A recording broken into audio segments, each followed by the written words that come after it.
मिट जाती है तो मैं भी माफी मांग लेता हूँ, माफी खेल लेते हैं, है ना, माफी मांग लेते हैं। फिर ये और फिर रहा बच्चियों से मिलने का, बच्चियों से मैं मिल लूंगी।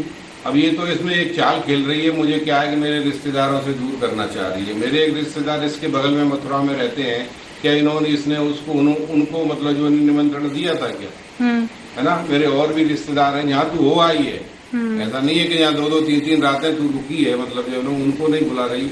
ये तो तेरी चाल है एक तरह से कि मुझे मेरे रिश्तेदारों से अलग कर देना एकदम, जो है नहीं वो पूरा जो है ना। रहा हमारी बच्चियों से मिलने का, हाँ। बच्चियों से हमारा कोई वो नहीं है, जब हमको टाइम मिलेगा तो बच्चियों से मिलने जरूर आएंगे और बच्चियों से मिलते रहेंगे, इसमें कोई शक की बात नहीं है।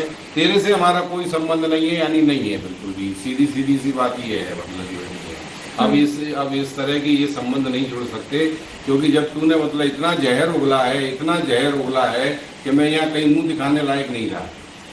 अब वो वास्तविकता क्या है, अब काय के लिए माफी मांग रही है जब वास्तविकता नहीं है। पहले जो है वो क्लियर करना, पहले जो तूने एलिगेशन मेरे ऊपर लगाए हैं कि वो सही है या गलत है।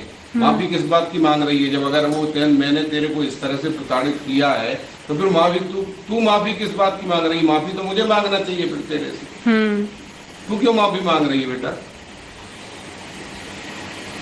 तेरा माफी मांगने का तो कुछ बनता ही नहीं है। जब मैंने तेरे साथ इतने घिनौने कार्य किए हैं, घिनौने और वो करनी करती है, तेरे से IFM से बच्चा मैं चाहता था, तो माफी तो मुझे मांगना चाहिए ना। कहने में शर्म नहीं लगी कहने में? तुझे माफी मांगने की आवश्यकता क्या है कि जब तूने कोई गलती ही नहीं की है, जब तूने कुछ किया ही नहीं है, तो माफी मांगने की तुझे आवश्यकता क्या पड़ गई है। सबसे बड़ी बात तो ये है कि मैं डरा हुआ हूँ।